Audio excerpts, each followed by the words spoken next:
Guys, I just sold off a stock in my long-term portfolio for over a 40% profit. For those of you following my channel for a while, you know that I'm primarily a buy and hold investor. And my investing philosophy is pretty simple. It's to find strong blue chip companies that are currently facing some short-term struggles, and as a result, the stock price has been beaten down quite a bit.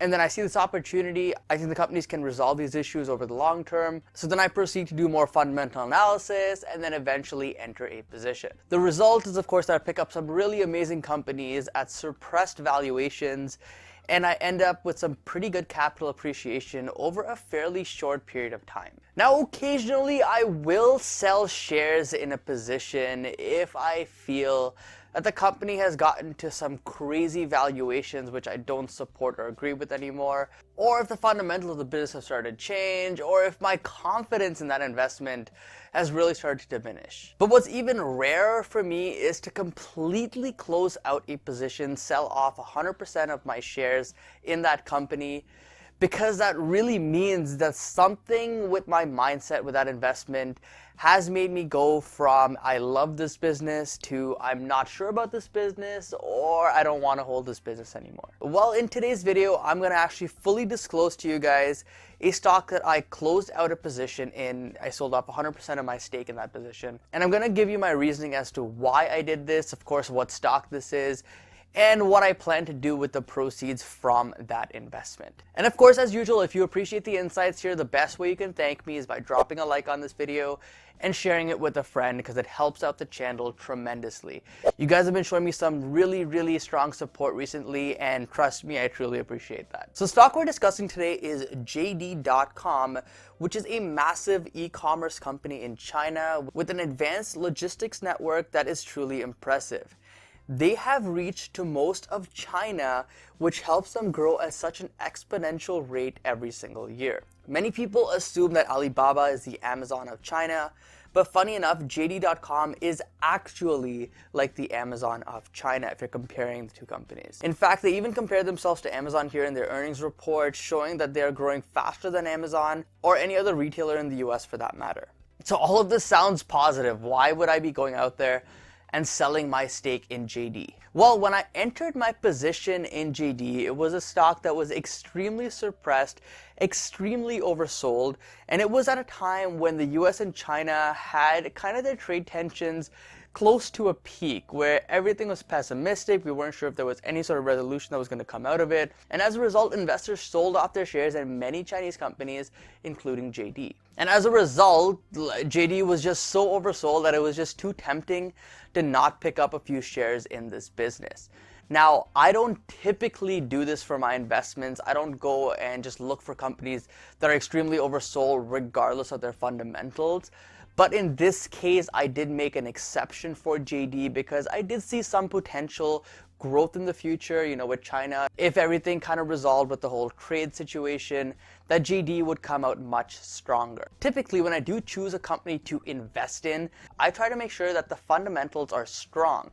Things like increasing revenue, net income, free cash flow, all of these things need to be trending higher in general for most of my investments, especially if I want to build that into a large position in my portfolio. And JD did have this. However, in the last year, their free cash flow did get hit pretty hard, and this had me a bit uncomfortable, because when it comes to foreign countries, I don't really know if they can turn things around, because I don't really understand the culture, the consumer habits, or how much of an influence the government has on the company. And really, with my stake here in JD, with my investment, it pretty much was a company that I found, I thought was interesting, but more importantly, the valuations were just too suppressed and too hard to ignore. So I picked up a small position in JD, and my plan was really to ride this back up to a valuation where I thought was either fair or overvalued, at which point I would sell my position. So really, this was the core as to why I sold off my stake in JD. First is JD was not a company that I planned to buy and hold forever. If the company continued dropping after I bought it, I did not have conviction or confidence to actually put more money into that investment. And that typically is a big red flag for a long-term investment. You want to make sure that when you invest in a company, if the stock price drops lower, that you average in even heavier because you believe the long-term fundamentals are much stronger than what the current stock price is indicating. And the second big point here, which has really been kind of something that I've struggled with recently, is that JD is a pure play Chinese company. And I've kind of lost confidence with Chinese companies recently because of the Chinese government. And I don't want to get political here because this channel is not about politics, but I do want to just say that the Chinese government has too much control over these companies in China, and I really don't know what they want this company to do in the next 5 years or 10 years. And really the bottom line is, if I really wanted to continue holding JD or build this into a large position in my portfolio, I not only have to understand JD as a company, what their plan is, what they predict their future is for the business, but I also really have to understand the Chinese government, how they're thinking, what they think the future is. And really that's kind of where the problem is, because there's a huge lack of transparency when it comes to that. And really, China, there's no doubt, has a growing middle class population. It definitely will be an economy that's going to keep growing over the years. No doubt about that. I'm not questioning that. But what I am questioning is when you see reports on numbers, on earnings, on just a lot of information that's out there when it's reported from the Chinese government, it's always questionable. Sometimes it just doesn't make sense. Sometimes there are stories which just don't add up. And I don't really want to be part of that. I don't want to deal with that and question when I see numbers or see different analysis on a business. I don't want to question if that's actually real or not. So because of that, keep myself out of it. I figured it doesn't really make a whole lot of sense here for me to hold JD. I really wanted to reduce my risk exposure to China.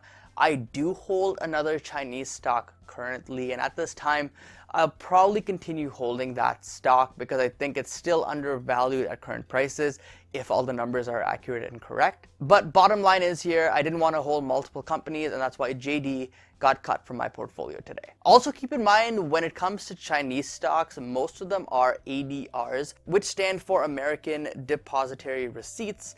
And essentially this means that you don't hold direct shares in the company, which again is another cause for concern, and it adds another layer of risk, which just added to my reason for selling this stock. And guys, honestly, I really wrestled with this position for a little while to whether I wanted to just keep holding it now that I was up quite significantly on it, or if I wanted to actually cut this out and use that capital for something else.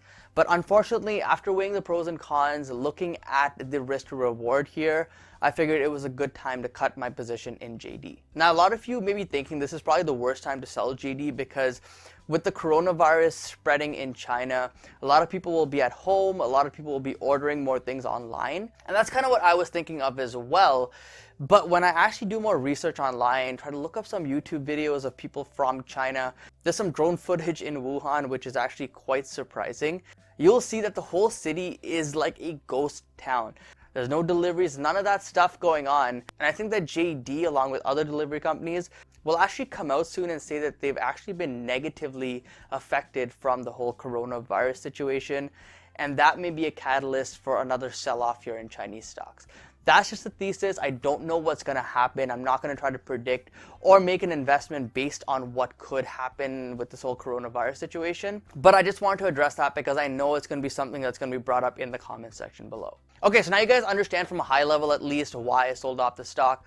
So let me talk about how I did on this position. So here I've taken a screenshot of my cost basis on JD and my gains, but my actual cost basis was $27.97. And the reason that it shows $28 here is because I transferred brokers and my cost basis did not transfer over.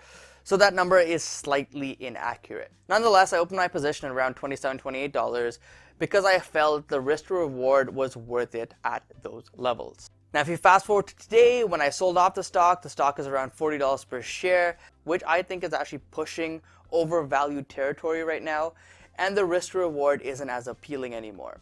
So I closed off my position for around a 43% gain on the stock, and this was really in a span of less than a year. Now, over the same period of time, you can see how it's outperformed the S&P 500 quite significantly, which is usually the benchmark used when comparing a stock's performance. Now, although I didn't snatch up that whole 60% gain that JD had in the last year, I did manage to get around 43% of it, which in my opinion is an impressive gain for such a short period of time. So now that I've sold off JD and I have all this cash in my portfolio, what do I plan to put this money into? Well, one thing is that JD was actually a very, very tiny position in my portfolio. It was less than 1% actually in my portfolio. But when I look at a dollar amount, it is a decent amount of money, so I will be looking to deploy that into another stock. JD was kind of a spec play or a risk to reward recovery play here in my opinion, and I may be looking for another stock to put that money into, maybe Uber, maybe Slack, one of those companies. But at current valuations, both those stocks I just mentioned have run up quite a bit, so I'm not really sure if I want to actually put money in those right now. If I'm looking at all the companies that I have, all the companies that I like, you guys know I made a video recently on 3M, and that may be a really good candidate for me to put all the proceeds that I got from JD into. I think it's going to be a strong company in the long term. I think it's going to have some great cash flows, continue increasing their dividends for the next 60 plus years like they've already done so. And it's definitely a company that I can see holding as one of my top positions in my portfolio. My thinking with investing is that I want to really be 100% on every company that I hold. And if I have some doubt and I'm not 100% on it, I will consider cutting that position out of my portfolio. JD unfortunately was one of those stocks I was not 100% on, which is why I proceeded to sell my position. So anyways, we'll see what happens. Maybe JD continues running much higher. Maybe I miss out on this huge run up in the company, but that's okay. It's not an investment that I want to continue holding. I'm completely fine with it going all the way up to $100 per share or even crashing all the way down to close to $0 per share. Does not affect me, not a company that I hold anymore. But now at this point, I'd really love to hear from you guys what you think about JD.com. Are you a JD investor? Do you like investing in Chinese stocks? I know a lot of my viewers choose not to invest in Chinese stocks, so I'd really be curious to hear your thoughts on this company in the comment section down below. Guys, thank you so much for watching. Hope this video gave you some insights. If you have any questions, make sure to drop them in the comment section and I'll be sure to answer every single one of them. Thank you so much for watching. Don't forget to invest positively and I'll see you in the next one. Peace.